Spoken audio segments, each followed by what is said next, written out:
మొత్తం గుద్ద వాళ్ళు ఉంది అన్న. మొత్తం అసలు 3 గంటలు అసలు సినిమా బోర్ కొట్టలే. గుద్ద వాళ్ళు ఉంది సినిమా మాత్రం హైలైట్ ఉన్నది. లవ్ స్టోరీ మస్తున్నా అన్న. తండేళ్ళ నాగ చైతన్య అప్పుడు ఎట్లా ఏడ్చిండో అన్న కూడా ఇలా అట్లా చూపెట్టిండు. పర్ఫార్మెన్స్ వీడియో తీసిండు. పశ్చిమ అయినా గుద్ద వాళ్ళ 100 కోట్లు రావాలని కోరుకుంటున్నా. సినిమా 3 నెలలు పక్క రియల్ లవ్ స్టోరీ హైలైట్ ఉందన్న. సినిమా మాత్రం బ్లాక్ బస్టర్ సూపర్. బోర్ కొట్టదు. విలేజ్ బ్యాక్గ్రౌండ్ స్టోరీ కదా, సూపర్ లవ్ స్టోరీ. చాలా చాలా బాగుంది, చూడొచ్చు. Number 1 pure love story.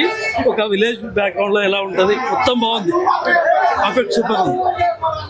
Cinema మస్తుందన్న. Director ఒక మాట చెప్పింది కదా, ఈ సినిమా బాగోకపోతే అమీర్పేటలో అండర్ వేర్ వేసుకొని తిరుగుతా అన్నాడు కదా. ఒక్కటి చెప్తా, డైరెక్టర్ అమీర్పేటలో అండర్ వేర్ వేసుకొని తిరగాల్సిన అవసరం లేదు, బ్యాండ్ కొట్టుకుంటే తిరుగుతాడు. ఈ సినిమాలో బ్యాండ్ కొడతాడు హీరో. డైరెక్టర్ అండర్ వేర్ వేసుకొని తిరగాల్సిన అవసరం లేదు, బ్యాండ్ కొట్టుకుంటే తిరుగుతాడు అమీర్పేటలో. ఫస్ట్ టైం రివ్యూ చెప్పనీకి వచ్చిన ఈ మూవీ పక్క విలేజ్ వాళ్ళకి మాత్రం ఖచ్చితంగా నచ్చింది.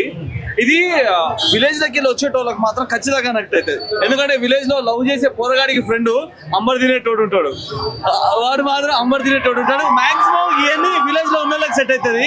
ఈ మూవీ బాగాలేదని చెప్పి అన్నాడు పెద్ద ఇరుపుకాడు.